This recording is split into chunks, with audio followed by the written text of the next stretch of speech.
I'd been living in my parents' basement for 3 months, 2 weeks, and 4 days.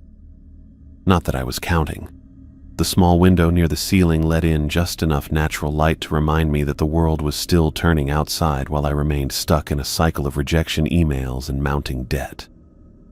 My laptop screen glowed with yet another form rejection. Thank you for your interest in our engineering position. After careful consideration, we have decided to pursue other candidates whose qualifications more closely align with our needs. I closed the laptop with more force than necessary. 5 years of college, an engineering degree from a decent university, and over $80,000 in student loans had earned me precisely nothing except the privilege of sleeping on a pull-out couch in my childhood home and avoiding my mother's concerned glances. "Jacob," Mom's voice called from the top of the stairs. "Are you awake?" "Yeah," I called back, my voice still rough from sleep despite it being past noon. The stairs creaked as she made her way down, a mug of coffee in one hand and a printed page in the other. My mom, Christine Wong, had the unique ability to look both worried and hopeful at the same time, an expression I'd seen increasingly often since I'd moved back home. "I brought you coffee," she said, setting the mug down on the small table beside my bed. "And I found something you might want to look at." She handed me the paper, which I recognized as a job listing.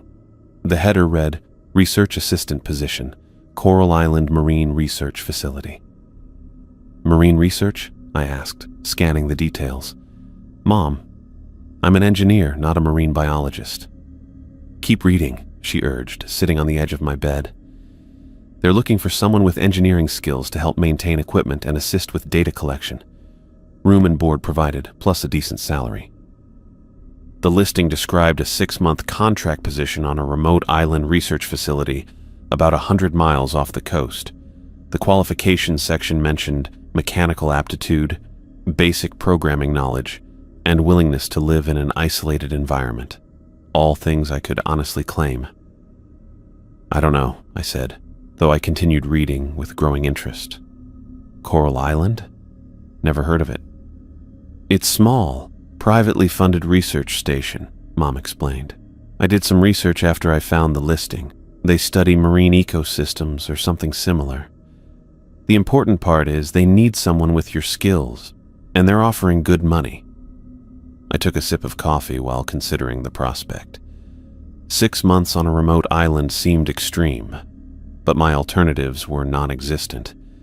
My savings had dwindled to almost nothing, and my student loan payments would start coming due in less than 2 months. "You think I should apply?" I asked, already knowing her answer.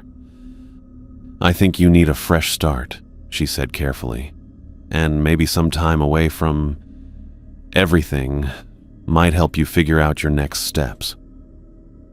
By everything, she meant my spectacular post-graduation failure, the relationship that had imploded, the dream job offers that never materialized, and the growing depression that had me sleeping until noon most days. "The application deadline is today," she added, tapping the paper. "I'd say it's worth a shot." 3 hours later, I had submitted my application, complete with a hastily updated resume and a cover letter that tried to sound enthusiastic about marine research without revealing my complete lack of relevant experience. To my surprise, I received a response the same evening requesting a video interview the following morning. The interview itself lasted barely 15 minutes, conducted by a stern-faced woman named Emily Pierce, who seemed more concerned with my ability to handle isolation than my technical qualifications. "The facility is remote, Mr. Wang," she emphasized, her intense green eyes searching my face through the screen. "The nearest mainland port is 4 days away by boat. We receive supply deliveries once monthly. Are you comfortable with these conditions?" "Absolutely," I lied, wondering what I was getting myself into. "Very well," she said after a brief pause. "The position is yours if you want it. We need someone immediately. Can you be ready to depart in 3 days?" I blinked, momentarily stunned by the speed of the offer. "Yes, I can do that." "Excellent. You'll receive travel instructions shortly. pack light but practical. The island climate is tropical but can be unpredictable. And just like that, I had a job. The next 3 days passed in a blur of hurried preparations. My parents helped me gather supplies, practical clothing, a new pair of work boots, basic toiletries, and a handful of books to pass the time. Mom's expression fluctuated between relief that I'd found employment and concern about the remote location. "You'll call when you can?" she asked as we drove to the harbor where I would meet the supply boat. "They said they have satellite internet, but it's limited," I reminded her.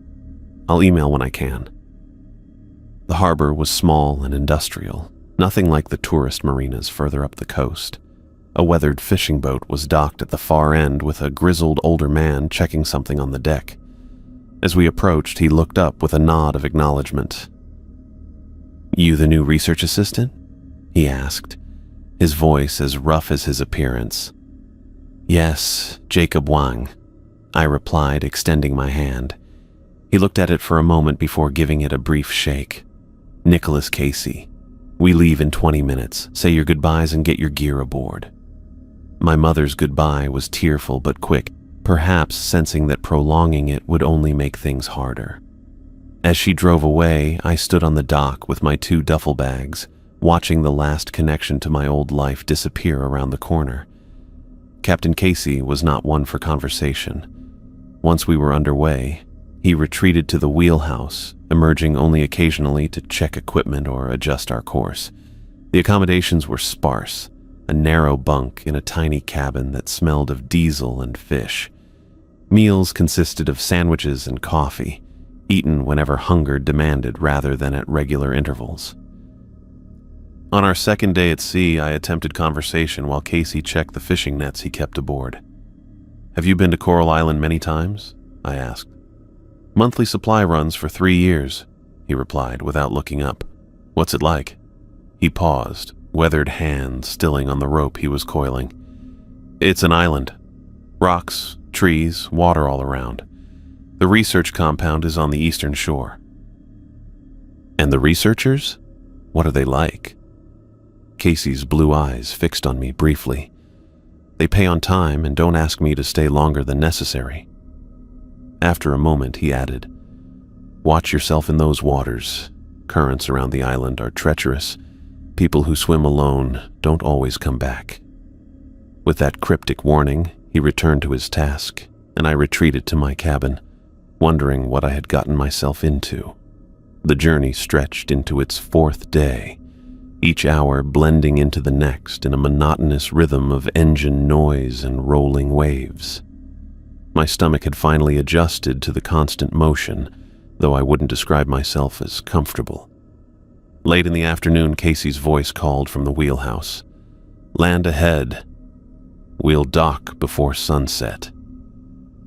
I hurried to the bow, eager for my first glimpse of my new home. Coral Island emerged from the horizon slowly, first as a dark smudge, then gradually revealing itself as a small, rocky landmass covered in dense green vegetation. The island rose from the sea in a series of rocky outcroppings with a small bay visible on the eastern side where a modest collection of buildings perched near the shoreline. As we drew closer, I could make out more details. A main building with several smaller structures around it, a short dock extending into the protected bay, and what looked like solar panels glinting on several rooftops. The research compound was smaller than I had imagined, nestled between the rocky shore and the thick forest that covered most of the island.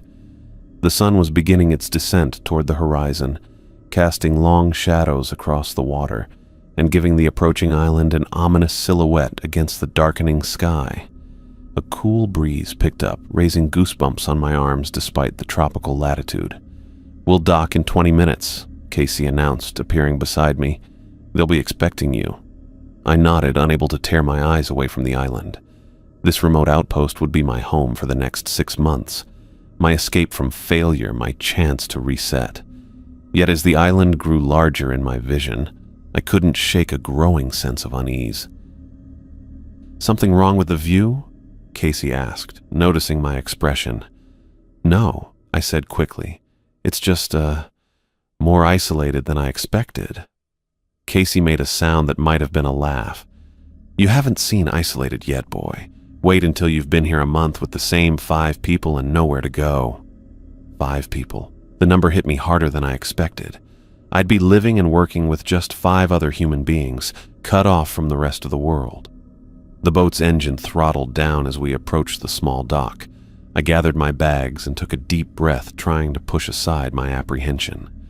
This job was my lifeline. Room, board, and a salary that would help me climb out of debt. Whatever hidden costs came with it, I'd have to manage. As the island's rocky silhouette loomed larger against the darkening sky, I couldn't help but wonder if I'd made a terrible mistake. I stood on the small dock with my bags at my feet, watching as Nicholas Casey secured his boat with practiced movements. The journey had felt endless. 4 days of cramped quarters, minimal conversation, and the constant smell of diesel and fish. Now that we'd finally arrived, the reality of my situation hit me full force. Coral Island looked nothing like the tropical paradise its name suggested. Instead, it rose from the ocean like a fortress. Rocky outcroppings covered with dense vegetation, the eastern shore holding a modest collection of buildings that would be my home for the next 6 months. Yuang? A woman's voice called from the end of the dock. I turned to see a woman in her early 40s striding toward me. She wore khaki pants and a light blue button-up shirt with the sleeves rolled to her elbows. Her blonde hair was cut in a practical bob that framed an expression of pure efficiency. "Yes, Jacob Wang," I replied, extending my hand. She took it with a firm grip. "Emily Pierce. I'm the lead researcher and facility supervisor." Her green eyes assessed me with clinical detachment. "I trust your journey was uneventful?" "As uneventful as 4 days on a small boat can be." She didn't acknowledge my attempt at humor. "Good. Captain Casey, the usual supplies?" Casey nodded without looking up from his work. "All accounted for. I'll have them unloaded within the hour." "Excellent." Emily turned back to me. "Grab your things. I'll show you the compound and introduce you to the team." I hoisted my duffel bags and followed her up a narrow path from the dock. The evening air was thick with humidity, making the short climb more strenuous than it should have been. "We maintain a small team here," Emily explained as we walked. "Besides you and me, there are 2 security personnel who also handle maintenance, and Carter, our cook, who's been here the longest. We all wear multiple hats." The main building came into view, a 2-story structure with solar panels covering most of the roof. Several smaller buildings surrounded it, connected by gravel paths. "This is our primary research facility," Emily said, pushing open the door to the main building. Labs and common areas on the first floor, personal quarters on the second. The interior was surprisingly modern. Clean white walls, functional furniture, and state-of-the-art equipment. 2 men looked up from a table where they appeared to be cleaning equipment. "This is August Nichols and Zane Dean," Emily said. "Security and maintenance." August, a muscular man with a military-style haircut, gave me a curt nod. Zane, leaner but equally fit, offered a brief "welcome to paradise," with what might have been a hint of irony. "And this," Emily continued as we entered what appeared to be a kitchen area, "is Carter Gray." An older man with salt and pepper hair pulled back in a short ponytail looked up from chopping vegetables. His weathered face crinkled into what might have been a smile. "The new blood arrives," he said, putting down his knife and wiping his hands on his apron. "Welcome to our little rock, Jacob." "Carter's been here over 10 years, Emily added. "He knows the island better than anyone." "Not that there's much to know," Carter said with a shrug. "Dinner's at 6, nothing fancy, but it'll keep you going." Emily continued the tour, showing me the research labs, without explaining what exactly they were researching, equipment storage, and finally my quarters, a small but clean room on the second floor with a bed, desk, and small bathroom attached. "You'll start tomorrow morning at 7, she said as I set my bags down. "Your primary responsibilities will be equipment maintenance, data organization, and general assistance. Any questions? I had dozens, but her tone didn't invite them. Just one for now. Is there anywhere to swim? It was a long journey and I could use some exercise. Emily's expression hardened. Listen carefully because this is the most important rule on this island. Never swim alone. The currents around Coral Island are unpredictable and extremely dangerous. People have drowned here, even experienced swimmers. If you want to swim, you inform me or one of the security team and someone will accompany you. Understood. Understood, I replied, taken aback by her intensity. Good. Get settled in. Dinner's in an hour. With that, she left me alone in my new home. The next 3 weeks fell into a monotonous routine. My work consisted mainly of calibrating various monitoring equipment, organizing research data into spreadsheets, and helping with basic maintenance around the compound. The actual research remained mysterious. Emily, and occasionally, the others would take boats to different parts of the island. Returning with samples and data they never fully explained to me, the isolation was worse than I'd anticipated. Emily remained focused on her work to the exclusion of almost everything else. August and Zane were professional but distant, spending most of their time patrolling the perimeter or maintaining security systems. Carter was the most approachable, but even he seemed uninterested in extended conversation, preparing meals efficiently before disappearing to his quarters. By the 3rd week, I was going stir-crazy. The lack of meaningful human interaction, combined with the repetitive nature of my work, left me restless and bored. I'd read through half the books I'd brought with me and found the facility's small library filled mostly with technical manuals and research papers.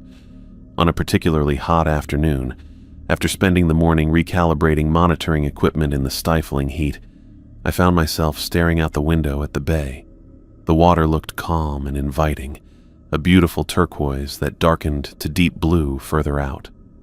Emily was locked in her lab, August and Zane were on the far side of the compound doing maintenance, and Carter was preparing dinner. No one would notice if I took a quick swim. I rationalized it easily enough. The bay was sheltered, the water calm. I was a strong swimmer, and I'd stay close to shore. What danger could there possibly be in these peaceful waters? Decision made, I changed into swim shorts and made my way down to a small, sandy area at the edge of the bay. The sand was warm beneath my feet as I walked to the water's edge. I glanced back at the compound once, seeing no one watching, then waded in. The cool water against my skin felt like pure liberation after weeks of confinement. I ducked under the surface, feeling the salt water wash away the sweat and tension that had built up over the past 3 weeks. When I surfaced, I floated on my back, staring up at the clear blue sky, finally feeling free for the first time since I'd arrived on Coral Island. I floated on my back in the calm bay water, staring up at the clear blue sky. The cool water against my skin felt like freedom after weeks of being cooped up in the research facility. The compound behind me seemed like another world now. All those rules, routines, and the silent treatment from my coworkers fading away as I drifted. My muscles relaxed for what felt like the first time since arriving on this island. The gentle rocking of the water lulled me into a peaceful state, my eyes half closed against the bright sunlight. I took a deep breath and let myself sink beneath the surface for a moment, enjoying the muffled quiet of the underwater world. When I came back up and wiped water from my eyes, something caught my attention. About 50 yards away, a dark shape moved through the water. I blinked, thinking it might be a shadow or trick of the light, but there it was. A figure with long, dark hair, gliding smoothly through the bay. I treaded water, squinting to get a better look. The figure moved with unusual grace, almost as if part of the water itself. Long, dark hair fanned out behind what looked like a woman's form. "Hello?" I called out, my voice carrying across the water. "Hey there!" The figure stopped moving. For a split second, I thought I saw a pale face turn toward me. Then the figure slipped beneath the surface with barely a ripple. I spun around in the water, searching for any sign of the swimmer resurfacing. Nothing. The bay returned to its peaceful state as if no one had been there at all. "What the hell?" I muttered to myself, still scanning the water. I swam closer to where I'd seen the figure disappear, but found only clear water. After circling the area for several minutes, I reluctantly headed back to shore. My mind raced with questions. Who was that? Emily had said there were only 5 other people on the island. Her, Carter, August, Zane, and me. And this definitely wasn't Emily or any of the men.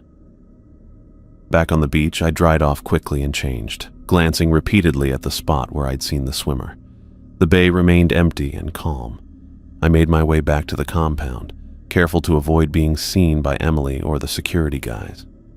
The last thing I needed was to get busted, breaking the no swimming alone rule on my first attempt. I spent the rest of the afternoon distracted, my thoughts returning to the mysterious swimmer. By dinner time, curiosity had gotten the better of me. Maybe someone at the table would know something. Carter had prepared a simple but hearty fish stew, and we all sat around the dining table in the common area. Emily discussed the next day's research schedule while August and Zane nodded along, occasionally adding brief comments about maintenance tasks. I pushed my food around, waiting for a natural opening in the conversation. "So," I said during a lull, trying to sound casual, "I was wondering if there's anyone else on the island besides us." Emily looked up sharply. "No, just the 5 of us. Why do you ask?" I shrugged.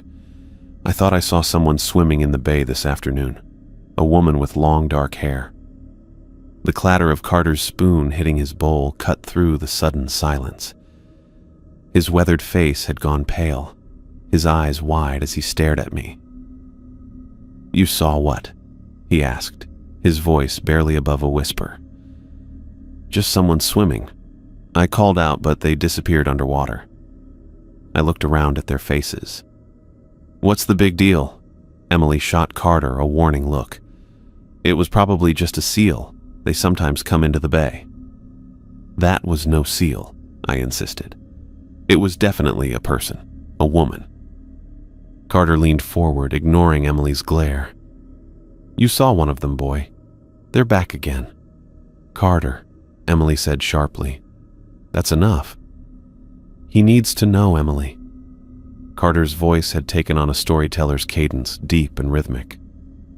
"Especially if he's swimming alone in that bay." Emily's jaw tightened. "We don't need to fill his head with local superstitions. Superstitions that have 20 bodies to back them up." Carter countered, then turned to me. "This island has history, Jacob. Dark history." Despite Emily's obvious disapproval, Carter continued. 20 years ago, this wasn't just a research station. Coral Island had a whole fishing community. About 60 people lived here, families that had been fishing these waters for generations. August and Zane exchanged uncomfortable glances but remained silent. Then one day, the fish vanished. Just like that. Overnight, the nets came up empty. Every single one. Carter snapped his fingers for emphasis. The fishermen had to go farther out, into deeper waters. "Carter, please," Emily interrupted. "This is an appropriate dinner conversation." He ignored her. That's when the drowning started. Experienced swimmers, men who'd been on boats since they could walk, found dead in the water. No signs of struggle, no distress calls. Just bodies washing up on shore. I felt a chill despite the warm room. What happened? Within 6 months, every man on the island had drowned. Carter's voice dropped lower. Every single one. The women and children were evacuated. The island was abandoned until the research station was built. "That's ridiculous," I said, though my voice lacked conviction. "There must be a rational explanation. Currents, maybe, or—" "Did she look at you?" Carter interrupted. "Did you see her face?" The image of that pale face turning toward me flashed in my mind. I hesitated too long before answering. "That's enough!" Emily slammed her hand on the table. Carter, you know the rules about sharing unsubstantiated stories with new staff. Rules won't keep him safe if he's swimming alone, Carter shot back. Emily stood up. Jacob, I want to make something absolutely clear. There are dangerous currents around this island. That's why we have the buddy system for swimming. Whatever you think you saw today was most likely a marine animal or a trick of the light. And Carter, she fixed him with a hard stare, has a talent for turning natural phenomena into ghost stories. Carter met her gaze without flinching. Call them what you want, Emily. But they're out there. Always have been. The rest of dinner passed in uncomfortable silence. August and Zane quickly finished their meals and excused themselves, while Emily remained at the table, seemingly to prevent Carter from saying anything more. I helped clear the dishes, my mind churning with what I'd heard. Part of me wanted to dismiss Carter's story as the superstitious ramblings of an old island dweller, but another part remembered the graceful figure in the water, the way she disappeared so completely, so quickly. That night, I lay in bed staring at the ceiling, unable to sleep. The rational part of my brain argued that there had to be a logical explanation for what I'd seen. Maybe it was just another researcher from a different part of the island that Emily hadn't mentioned. Or maybe it really was a seal, and my isolation-starved mind had transformed it into something more human. But I couldn't shake the image of that pale face turning toward me before slipping beneath the water without a trace. No splash, no bubbles, just gone. And Carter's story kept replaying in my head. 20 drownings in 6 months. An entire community destroyed. All the men gone. I rolled onto my side, pulling the thin blanket tighter around my shoulders despite the warm night. Outside my window, I could hear the distant sound of waves against the shore. The same shore where I'd been swimming. The same water where I'd seen. Whatever it was, I'd seen. Was Emily hiding something? Her reaction to my mention of the swimmer had been immediate and defensive, and the way she'd shut Carter down suggested she'd heard his story before and didn't want it repeated. If it was just superstition, why be so concerned about me hearing it? I sat up and switched on my bedside lamp, rubbing my eyes. My phone showed it was just past midnight. Sleep wasn't coming anytime soon. The research station, the security personnel, the strict rules about swimming alone. It all seemed excessive for a simple marine research operation. What exactly were they studying here? In 3 weeks, I'd organized data and calibrated equipment, but Emily had never actually explained what the data was for, or what they were monitoring. I lay back down and closed my eyes, trying to force myself to sleep. But every time I started to drift off, I saw that figure in the water, moving with impossible grace, dark hair flowing behind her, and I heard Carter's voice. Did she look at you? Did you see her face? I tossed and turned, caught between rational skepticism and a growing unease about what secrets this island might hold. Morning came after a fitful night. I dragged myself through breakfast, nodding mechanically as Emily outlined my tasks for the day. Equipment calibration, data entry, the usual. But my mind was elsewhere, back in that bay, searching the water for a glimpse of dark hair. Jacob, are you listening? Emily's voice cut through my thoughts. Yeah, sorry. Equipment calibration. Got it. She studied me for a moment too long. You seem distracted. Is everything all right? Just tired, I said, forcing a smile. Didn't sleep well. Emily nodded, though her expression remained skeptical. Well, get some coffee and focus up. We have important work to do today. I finished my assigned tasks by early afternoon, mechanically going through the motions while my thoughts remained fixed on the bay. The water called to me. I could almost hear it, a gentle whisper promising answers to questions I hadn't even formed yet. When Emily disappeared into her lab and the security guys were busy on the far side of the compound, I made my decision. Rules or no rules, I needed to know what I'd seen. I changed into my swim shorts and slipped out of the compound, taking a different path to avoid being spotted. The bay looked calm and inviting, sunlight dancing across its surface. I waded in, the cool water a relief against my skin. This time I swam with purpose, moving deeper into the bay while scanning the water around me. For 20 minutes I saw nothing but fish and the occasional shadow of seaweed. Then, movement to my right. She appeared about 30 yards away, just as she had yesterday, but this time I got a better look. Her skin was pale, not just fair, but almost luminescent against the blue water. Her hair flowed around her like black silk, moving with an otherworldly grace that no human swimmer could match. She moved through the water as if she were part of it, her body flowing rather than swimming. I treaded water, transfixed. She turned toward me, and I caught a glimpse of her face, high cheekbones, full lips, and eyes that seemed to hold the depth of the ocean itself. Then, as before, she disappeared beneath the surface. I searched until my muscles ached, but she was gone. Eventually, I returned to shore, dried off, and slipped back into the compound unnoticed. That night at dinner, Carter watched me with knowing eyes, but said nothing.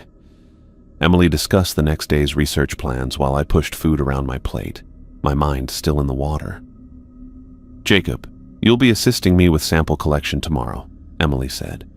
"We'll take the small boat to the western reef."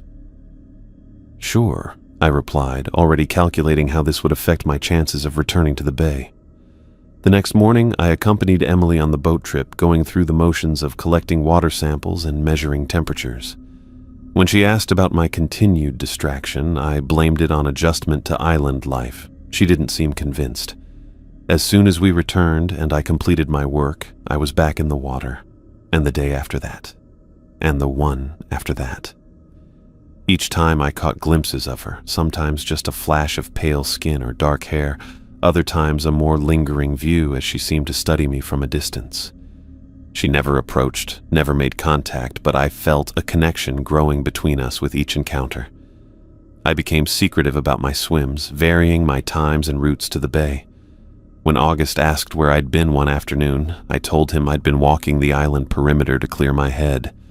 When Zane commented on my wet hair, I claimed I'd been washing it in the outdoor shower to cool off. Emily grew increasingly suspicious of my behavior. I caught her watching me from windows, her green eyes narrowed in calculation. I started taking greater precautions, storing a towel and change of clothes in a hollow log near the bay to avoid returning to the compound with wet hair or clothes. At night, I lay awake, sketching her face on scraps of paper, trying to capture the impossible beauty I'd seen in the water. My drawings never came close to reality, but the act of creating them helped cement her image in my mind. I hid these sketches beneath my mattress, away from prying eyes. My work suffered. I made careless errors in data entry that Emily pointed out with increasing frustration.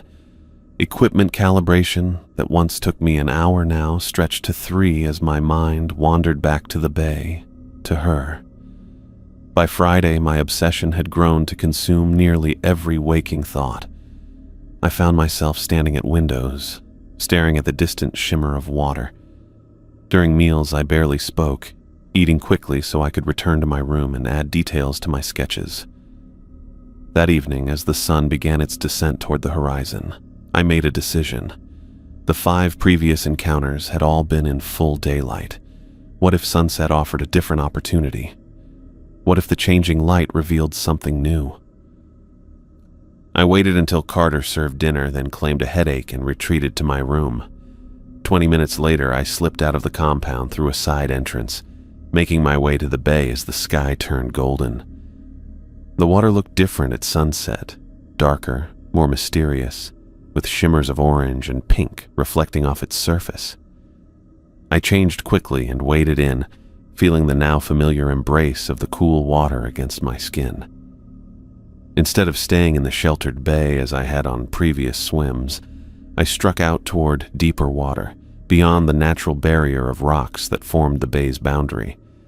The rational part of my brain screamed warnings about currents and safety protocols, but I pushed those thoughts aside. I needed to see her again. Nothing else mattered. The water grew cooler as I swam past the rocks, the bottom dropping away beneath me. The sunset painted the waves with fire as I pushed forward, my heart pounding, not from exertion but from anticipation. The light around me changed as sunset gave way to twilight. I'd swum past the protective rocks of the bay, out where the water turned from turquoise to midnight blue. My arms moved steadily, carrying me farther from shore with each stroke. I'd come looking for her, the woman with pale skin and dark hair who'd haunted my thoughts for days. But the empty water stretched in all directions. Then I saw her. She appeared just 30 feet away, floating motionless where moments before there had been nothing but waves. Her skin seemed to glow with its own light against the darkening sky, luminous and perfect. Her black hair spread around her shoulders, moving with the gentle current. But it was her eyes that held me, deep and ancient, reflecting something that looked like starlight, though no stars had yet appeared. She watched me with an expression I couldn't read. Not quite curiosity, not quite hunger. Something else entirely. Something I'd never seen on a human face before. I treaded water, my breath catching as she raised one pale hand toward me. Her fingers extended in my direction, beckoning me to come closer. Without breaking her gaze, she turned and began swimming toward the open ocean, away from the island and the safety of the bay. I followed without hesitation. My body moved as if controlled by something other than my own will. The logical part of my brain, the part that understood currents and drowning statistics and the basic rules of water safety, fell silent. All that mattered was keeping her in sight, closing the distance between us. Her movements were impossibly graceful, more like flowing than swimming. She didn't fight the water. She became part of it. I pushed harder, muscles burning as I tried to match her effortless pace. More figures appeared around me, emerging from the deepening darkness like stars appearing in the night sky. First 2, then 5, then dozens. Women with the same ethereal beauty, their hair flowing like seaweed as they moved through the water. They surrounded me in a loose circle, their pale forms glowing against the darkening sea. They moved in perfect synchronization, diving and surfacing in a pattern too complex for me to follow. Sometimes I'd catch glimpses of faces, high cheekbones, full lips, eyes that seemed too knowing. Other times I'd see only the flash of pale limbs disappearing beneath the surface. Something filled my mind, not sound exactly, but something like music, a silent song that bypassed my ears and spoke directly to something primitive inside me. It promised things I couldn't name, but desperately wanted. Belonging, understanding, completion. I swam harder, my arms and legs working frantically. I needed to reach them, to join their underwater ballet. Each time I got close to one, she would slip away, leaving me to chase another glowing form, just beyond my fingertips. The shore disappeared behind me. I didn't look back. I didn't care. The compound, Emily. Carter's warnings. All of it seemed trivial and distant compared to what waited for me in the water. The women led me further from safety, deeper into the dark water where the bottom dropped away into blackness. Their glowing bodies were the only light now, pulsing with an inner radiance that drew me like a moth to flame. I felt no fear. The part of my brain that should have been screaming warnings about distance and exhaustion and dangerous currents had gone completely silent. In its place was only want, raw and overwhelming. I wanted to be with them. I wanted to belong to them. I wanted whatever they offered in their silent song. My logical mind shut down completely as I surrendered to their call.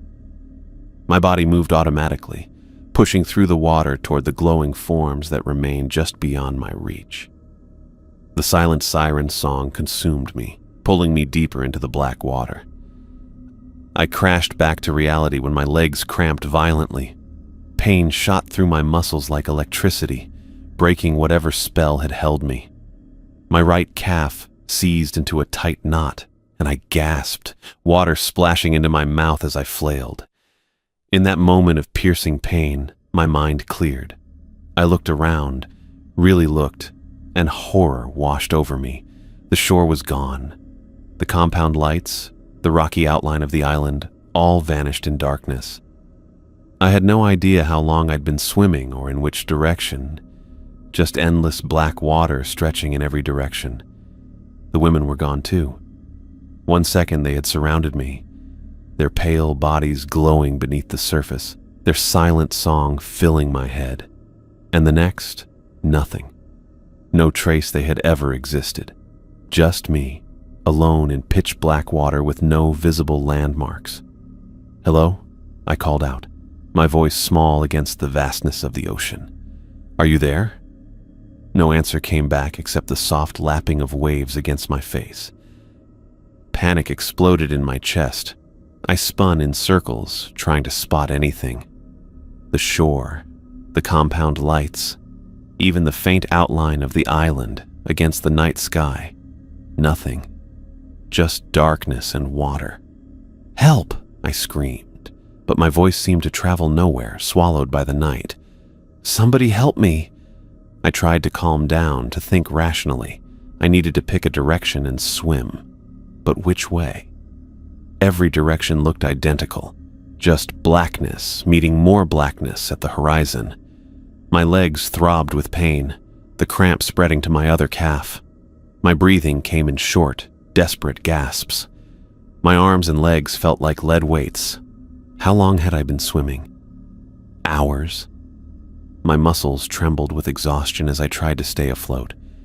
"Stay calm," I told myself, though my teeth had started chattering. "Just stay afloat." But my body wouldn't listen.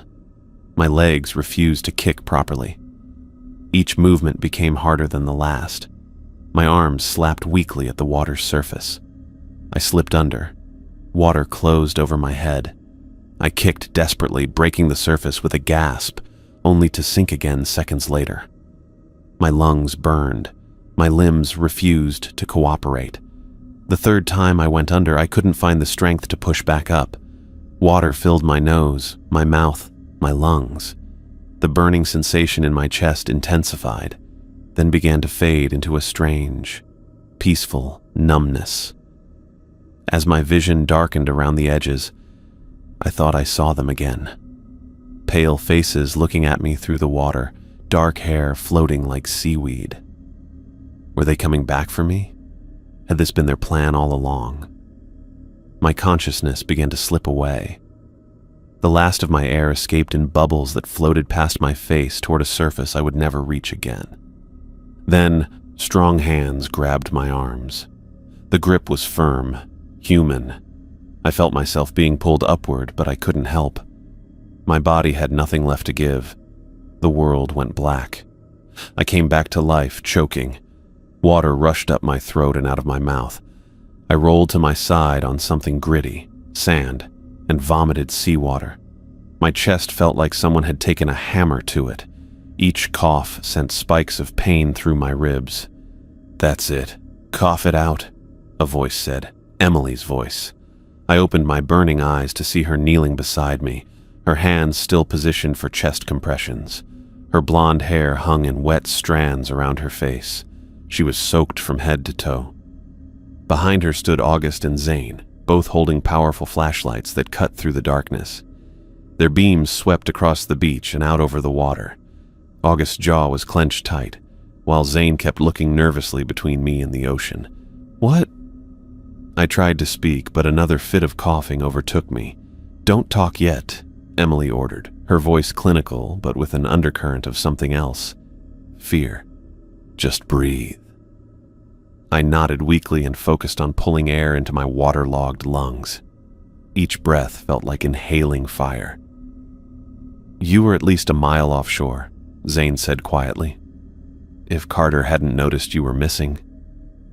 Emily shot him a look that silenced him immediately. After a few minutes, my breathing steadied enough that I could sit up with Emily's help. The beach spun around me and my muscles screamed in protest. Emily knelt in front of me, gripping my shoulders. Her face was inches from mine, her expression more intense than I'd ever seen it. "Jacob," she said, her voice low and urgent. "I need to know. Did you see them? The women in the water?" I hesitated, then gave a weak nod. The color drained from Emily's face. She let go of my shoulders and stood up abruptly, turning to August. "Prepare the emergency radio," she ordered. "Contact Nicholas. Tell him we need him back here first thing tomorrow morning." August nodded and jogged toward the compound without a word. "What's happening?" I managed to ask, my voice a raspy whisper. Emily turned back to me, and I was shocked to see her hands trembling. "You're leaving tomorrow on Nicholas's supply boat." "But I've only been here a month," I protested weakly. Your contract is void," she cut me off. "This isn't negotiable." The urgency in her voice and the trembling of her hands revealed more about the danger I had faced than any words could express. Whatever had happened out there in the water, whatever those women were, had terrified Emily Pierce, the most composed person I'd ever met. "Can you stand?" Zane asked, offering his hand. I nodded and let him pull me to my feet. My legs shook violently, barely supporting my weight. Zane put my arm around his shoulders and helped me take a step toward the compound. "We need to get you warm and dry," Emily said, falling into step on my other side. "And then you need to pack. You're leaving at first light." I struggled to put one foot in front of the other as Zane and Emily half carried me back toward the compound. My legs felt like overcooked pasta, occasionally spasming with painful aftershocks from the cramping. The taste of salt coated my mouth and throat, making each breath feel like inhaling through sandpaper. Emily said nothing as we trudged along the path, but her fingers dug into my arm with unusual force. I'd never seen her scared before, annoyed, stern, focused. Yes, but the naked fear on her face when I'd confirmed seeing the women had transformed her completely. The beam of Zane's flashlight bobbed ahead of us, cutting through the darkness. My mind kept replaying fragments of what had happened. The women's luminous skin, their synchronized movements, the silent song that had filled my head with promises and pulled me away from shore. It hadn't been a hallucination. Emily's reaction proved that. "Hold up," came a voice from the darkness ahead. Carter stepped into the flashlight beam, his ponytail loose and his expression grim. He took in my bedraggled state with knowing eyes. "So it happened," he said, not a question but a confirmation. Emily nodded curtly. "August is preparing the emergency radio. Nicholas will come for him in the morning." Carter fell into step beside me as we continued toward the compound, his weathered face half hidden in shadow. "You need to understand what nearly happened to you out there," he said in a low voice. "Those things you saw, they aren't human." I opened my mouth to respond, but only managed a hoarse cough. "Save your strength," Carter advised. "Just listen.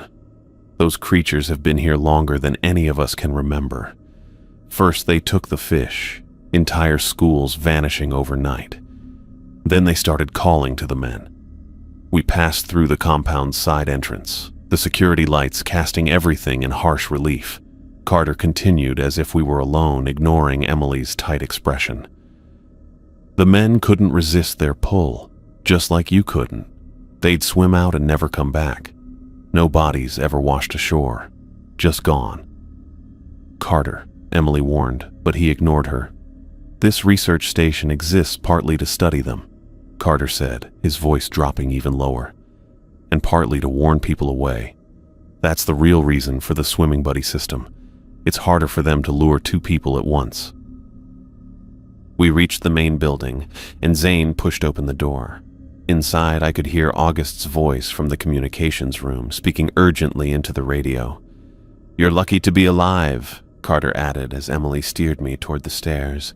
"Most men who see them never return to shore." Emily shot him a look that would have withered a lesser man. "That's enough, Carter. Jacob needs rest before Nicholas arrives." Carter shrugged and stepped back, but his eyes held mine for a moment longer. "Remember what I told you, and stay away from the water tonight." In my room, I peeled off my salt-crusted clothes with trembling hands. Even after a hot shower that left my skin red, I couldn't shake the chill that had settled deep in my bones. I pulled out my duffel bags and began throwing in clothes, books, and toiletries, my movements jerky and uncoordinated. The compound walls suddenly felt paper-thin. Even from inside my second-floor room, I could feel the water calling to me, a persistent tug in my mind like a half-remembered melody.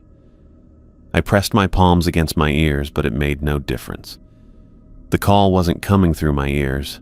It was already inside my head. I sat on the edge of the bed, my half-packed bag beside me, and tried to make sense of what had happened. Had I really been enchanted by supernatural water creatures? The rational part of my brain, the part that had studied engineering and believed in physics and measurable reality, kept trying to formulate alternative explanations. Mass hallucination, oxygen deprivation, some kind of toxic algae affecting my brain chemistry, but I couldn't deny what I'd experienced. The women had been real. Their silent song had bypassed all my rational defenses and taken control of my body. Without Emily's intervention, I would have drowned. Or worse, if Carter was to be believed. Sleep was impossible. I paced the small room, occasionally stopping to throw more items into my bags. Every few minutes I found myself drawn to the window that faced the bay, though I kept the curtains firmly closed. The pull was subtle but persistent, like the tug of a gentle current around my ankles. By the time dawn lightened the sky, my eyes burned from exhaustion, but my mind remained painfully alert. I'd packed everything except the drawings of the woman's face, which I'd torn into tiny pieces and flushed down the toilet. I didn't want any reminders. A knock at my door made me jump. "Nicholas is here," Emily said through the door. "It's time to go." I shouldered my bags and followed her downstairs. Neither of us spoke as we walked to the dock where Nicholas Morrison's boat was moored. The same boat that had brought me here a month ago, though it felt like years had passed. August and Zane were nowhere to be seen. Only Carter stood at the edge of the dock, hands in his pockets, watching Nicholas secure a line. Nicholas looked up as I approached, his weathered face revealing nothing. "Heard you had some trouble," was all he said. I nodded, not trusting my voice. The bay water lapped gently against the pilings below, looking perfectly innocent in the morning light. Emily helped me load my bags onto the boat, her movements efficient and impersonal. When I turned to face her, her expression was unreadable. "The confidentiality agreement in your contract is legally binding," she said, her voice flat. "Remember that." I nodded again, suddenly understanding why the pay had been so good for what had seemed like simple maintenance work. They weren't paying for my engineering skills. They were paying for my silence. I stepped onto the boat, feeling it rock slightly beneath my feet. Nicholas started the engine without ceremony and began to pull away from the dock. I stood at the stern, watching as Emily remained motionless on the dock, her arms crossed. As Coral Island slowly receded in the distance, I felt two opposing sensations. A profound relief that grew with every yard of water between me and the island, and an inexplicable sense of loss, as though I was leaving behind something essential to my being. I returned to normal life, or at least what passed for normal, after Coral Island. Nicholas didn't say much during our 4-day journey back to the mainland. I spent most of it lying in the cramped cabin, listening to the engines drone and trying to forget the silent melody that still played at the edges of my consciousness. When we finally reached the harbor, I thanked him with as much sincerity as I could muster. He just nodded, his weathered face unreadable. "Been doing this run for 3 years," he said as I gathered my bags. "You're the first one they sent back early." I didn't know how to respond to that, so I just walked down the gangplank without looking back. My mother cried when I showed up at her doorstep unannounced. I told her the research position hadn't worked out. Technical difficulties with the equipment, I'd claimed. She didn't press for details, just welcomed me home and made up my old bed in the basement. The job hunt started immediately. I couldn't stand being idle because stillness gave my mind too much space to wander back to the water. Within 3 weeks, I landed an entry-level engineering position at a manufacturing firm in the city. The work wasn't groundbreaking, optimizing production processes, troubleshooting mechanical failures, but it kept my hands busy and my thoughts anchored to the present. I found a small apartment 20 minutes from the office, deliberately choosing a building without a swimming pool. The rent ate nearly half my paycheck, but the location mattered more than comfort. It was 15 miles inland, with no large bodies of water nearby. My new co-workers invited me out for drinks after work. I went occasionally, making the minimum effort required to seem normal. I laughed at their jokes, contributed to conversations about sports teams I didn't follow, and deflected personal questions with vague answers about a previous job on a research vessel. Nobody needed to know the truth. The truth. I hadn't even fully processed it myself. Sometimes, in the middle of typing a report or sitting in traffic, I'd question whether it had really happened. Maybe I'd hallucinated the whole thing. The women in the water, their silent song pulling me deeper, the way their skin glowed beneath the surface. Maybe I'd just swum too far, gotten disoriented and nearly drowned from exhaustion. But then I'd remember Emily's face when she asked if I'd seen them. The fear in her eyes. Carter's stories about the men who never returned, and I knew it was real. I established rules for myself. No swimming, obviously. No beaches, no boats, no fishing trips with co-workers. I took showers instead of baths, never filling the tub more than a few inches when I needed to soak a sprained ankle. I crossed streets to avoid walking near decorative fountains in the city center. When it rained heavily, I stayed inside until the storm passed and the street drains had cleared. People noticed my quirks, but chalked them up to eccentricity. My supervisor commented once that I was the only engineer he knew who didn't like fishing trips. I laughed it off, claiming seasickness. The lie came easily. The dreams began about 2 months after my return. Always the same. I'd be standing on a shore, sometimes Coral Island's bay, sometimes an unfamiliar beach, and the water would begin to glow. Dark heads would surface, pale faces turning toward me. Then the song would start, not in my ears but directly in my mind, promising things I couldn't name but desperately wanted. I'd walk into the water, feeling it rise around me, cool and welcoming. Just before I went under completely, I'd wake up. The first time it happened, I shot upright in bed, heart pounding, sheets soaked with sweat. I stumbled to the bathroom and splashed water on my face, then froze when I tasted salt on my lips. Not sweat. Salt water. I spat into the sink and rinsed my mouth repeatedly, trying to get rid of the taste that brought everything rushing back. The dreams came more frequently as weeks passed. Once a week, then twice, then almost nightly. I'd wake with the same salt taste on my lips, a bone-deep longing for something I wouldn't name, and the fading echoes of that silent song in my head. Sleep deprivation became my constant companion. Dark circles formed under my eyes. Co-workers asked if I was sick. I blamed insomnia and started drinking more coffee. 6 months after leaving Coral Island, I came home from work to find a small package leaning against my apartment door. No return address, no postage marks, just my name written in neat, precise handwriting. I recognized it immediately as Emily's. I brought it inside and set it on my kitchen table, staring at it while I ate a microwave dinner. Part of me wanted to throw it away unopened.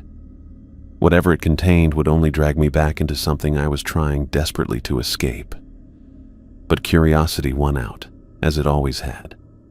The package contained a thick manila folder of papers and photographs, along with a sealed envelope with my name on it. I opened the envelope first. The letter inside was handwritten on waterproof paper, the kind used for field notes in marine research. "Jacob," it began, "I've debated sending this information to you. Knowledge can be as dangerous as ignorance in certain situations. But after what happened, you deserve to understand what you encountered and why you must remain vigilant for the rest of your life." I set the letter down and took a deep breath. My hands were shaking. I picked it up again and continued reading. "The entities you saw aren't unique to Coral Island. Reports of similar creatures date back centuries across multiple cultures. The research station was established 20 years ago after the island's fishing community was decimated to study and document these entities. What you're holding is a portion of our findings." I looked at the folder, then back at the letter. "Some researchers believe they're an undiscovered marine species with advanced predatory adaptations, specifically the ability to create psychic lures tailored to their prey.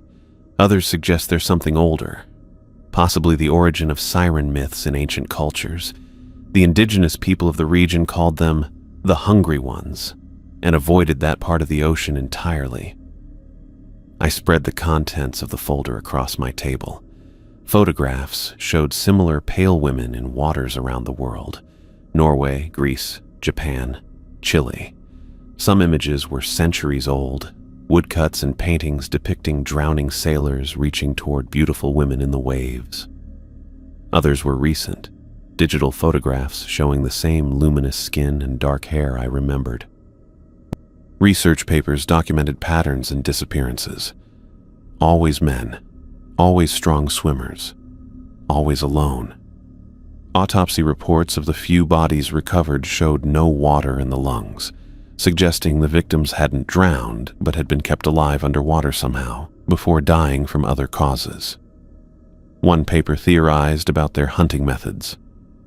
The entities appear to create a psychic connection with their chosen prey, projecting emotions and desires directly into the victim's mind.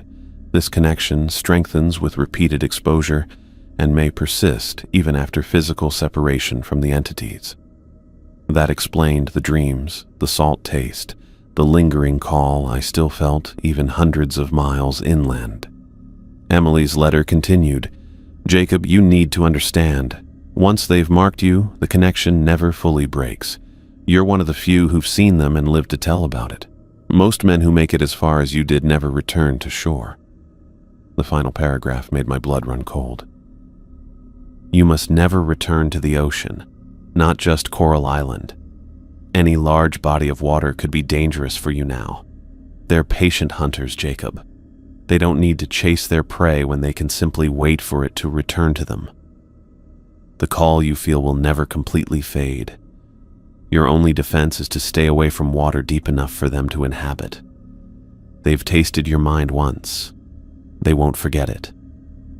I sat at my kitchen table until dawn, reading every document, studying every photograph. Some showed research subjects, always men, who'd been exposed to the entities and monitored afterward. Many eventually returned to the water despite warnings, drawn by what they described as an irresistible longing. None of those men were ever seen again. As morning light filtered through my blinds, I gathered the papers and photographs, returning them to the folder. I placed Emily's letter on top, then closed it and pushed it away. I understood now that my escape from Coral Island wasn't an ending. The cramping leg that broke their spell, Emily's rescue, my return to the mainland. These weren't victories, but merely delays. The entities had touched something inside me that couldn't be untouched. The connection remained, a thin but unbreakable thread between my mind and theirs. Somewhere beneath distant waves, they were waiting with inhuman patience. The silent song played on in the depths of my consciousness, quieter now, but persistent. A promise, an invitation, a hunger that would never be satisfied until I answered their call. I caught a glimpse of my reflection in the conference room window. A 37-year-old man in a tailored suit, presenting water filtration system schematics to executives who nodded along, impressed by efficiency ratings they'd never fully understand. The irony wasn't lost on me. 5 years of building my reputation as an innovative water systems engineer, and I had never once tested my own designs in person. And that concludes my presentation on the new coastal desalination pre-filtration system, I said, clicking to my final slide. Any questions? The boardroom remained silent for a moment before the applause started. My boss, Martin, stood up with a broad smile. Jacob, you've outdone yourself again. The Monterey Bay project is going to revolutionize how we approach saltwater filtration. I forced a smile and packed up my laptop while they discussed implementation timelines.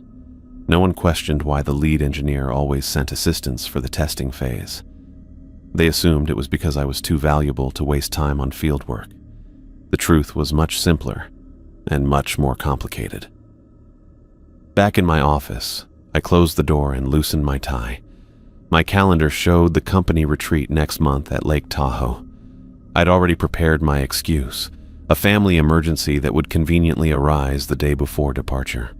The same excuse I used for the Miami conference last year and the Seattle waterfront client meeting before that. My phone buzzed with a text from Martin. Celebration drinks at Harborview tonight? I typed back quickly. Sorry, early morning tomorrow. Rain check? Another rule in my carefully constructed life. No restaurants with ocean views or aquariums. No coastal vacations. No ferry rides. I'd turned down a promotion that would have required quarterly visits to our Singapore office because I refused to fly over the Pacific. I even mapped alternate routes to avoid bridges over deep water when possible. Most people thought I had severe aquaphobia, close enough to the truth that I didn't correct them. My apartment was 15 miles inland, a conscious choice that cost me an extra 40 minutes of commute time each day. The walls were decorated with desert landscapes and mountain scenes. No water imagery anywhere. The bathroom had a shower stall but no bathtub. I never filled my kitchen sink more than halfway. That evening, rain pounded against my windshield as I drove home from the office. The storm had intensified throughout the day, and flash flood warnings scrolled across my phone. I should have stayed at a hotel near the office, but the thought of being trapped in a strange room during a storm made my skin crawl. I took the inland route as usual, but police barricades forced a detour. The officer directing traffic pointed me toward the coastal highway, the only open road heading north. How bad is the flooding? I asked through my cracked window. Pretty bad inland. Coastal route's your best bet tonight, he shouted over the rain. My hands tightened on the steering wheel as I merged onto Highway 1. The road hugged the coastline, with steep cliffs dropping to the ocean on my right. In daylight, tourists stopped at the lookout points to take pictures of the spectacular views. Tonight, through sheets of rain and darkness, I could only hear the crash of waves against rocks below. I kept my eyes fixed on the road, refusing to look right. The rain intensified, and my wipers struggled to keep up. Water pooled on the asphalt, and my tires splashed through growing puddles. I slowed to 30 miles per hour, then 20. My phone rang. The Bluetooth connected automatically, and Martin's voice filled the car. Jacob, where are you? The storm's getting serious. On the coastal highway, I said, tension evident in my voice. Inland roads are flooded. Jesus, be careful. They're saying it's the worst storm in 10 years. Maybe pull over somewhere until it lets up. I glanced at the dark cliffs to my left. There was nowhere to pull over, just sheer rock face on one side and guardrails over the ocean on the other. Not really an option. I'll be fine. Talk tomorrow. I hung up and leaned forward, straining to see through the rain. The highway curved ahead, and I tapped the brakes gently. Too late, I saw the sheet of water spanning the road. My car hit it at just 15 miles per hour, but it was enough. Hydroplaning feels like floating. A sudden, sickening lightness as your tires lose contact with the road. I turned into the skid like they teach in driving school, but the car kept sliding sideways. The guardrail appeared in my headlights, rushing toward me with terrifying speed. The impact was deafening, metal screaming against metal. The guardrail buckled, then gave way. For a suspended moment, my car hung at the edge of the cliff, headlights illuminating nothing but rain and darkness. Then we were falling. Time stretched as the car dropped. I had enough presence of mind to brace against the steering wheel, crossing my arms in front of my face. The airbag deployed on impact, punching the air from my lungs. Cold water rushed in through the floorboards with shocking speed. No, no, no, I gasped, fumbling for my seatbelt. The water reached my knees, then my waist. The car was sinking nose first, tilting me forward against the restraint. The belt wouldn't release. I pushed the button repeatedly, panic rising as water reached my chest. The electrical systems shorted out, plunging the car into darkness. I reached into the glove compartment, fingers searching desperately for the emergency tool I kept there, a combination seatbelt cutter and window breaker. Water reached my neck. I took a deep breath as it covered my face, then found the tool and slashed at the seatbelt. The strap gave way, and I pushed toward the driver's window. The pressure difference made it impossible to open the door. I pressed the window breaker against the corner of the glass and pushed. Nothing happened. I tried again, harder, and the window shattered. Water rushed in with even greater force, but now I had an exit. My lungs burned as I squeezed through the window, pushing off the sinking car. Darkness surrounded me, disorienting and absolute. I kicked toward what I hoped was the surface, arms pulling against the water. Just as my lungs were about to give out, just before I reached what had to be the surface, I saw them. Pale luminescence cutting through the black water. Not one, but dozens. The same women from Coral Island, their skin glowing with that unearthly light I'd never forgotten. Dark hair flowing around perfect faces, eyes that held ancient knowledge and hunger. Their hands reached toward me, long fingers extending, beckoning. The silent song began again in my mind, bypassing my ears and speaking directly to my consciousness. It was stronger than I remembered, more compelling, as if the 5 years of separation had only intensified its power. The song promised everything I'd ever wanted: belonging, understanding, completion. It promised to take away the exhaustion of constant vigilance, the loneliness of my self-imposed isolation. It promised peace. I hung suspended in the water, my body still pointing upward toward air and life, but my mind pulled downward toward their outstretched hands.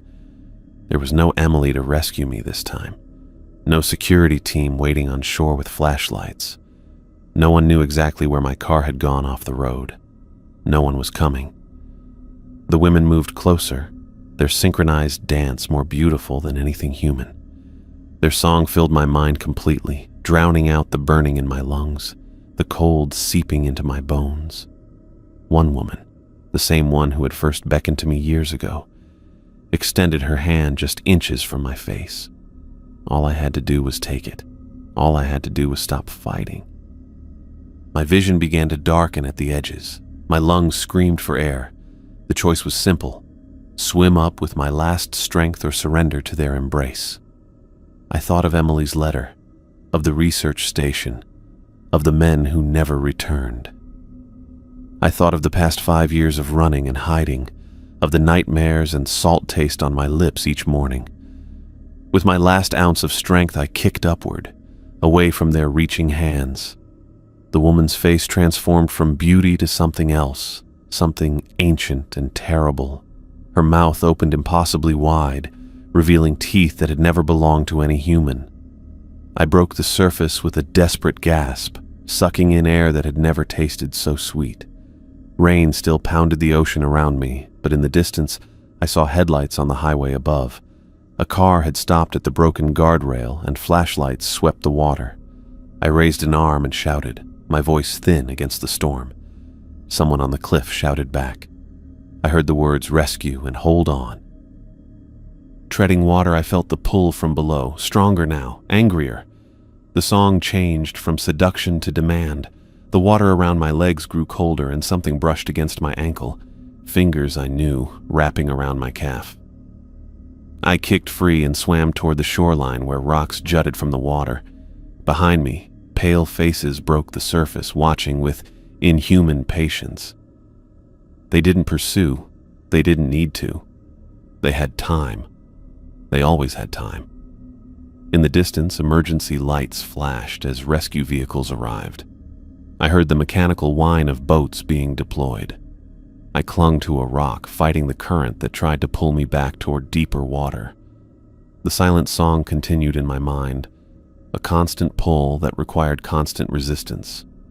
I knew then, with absolute certainty, that this wouldn't be our final encounter.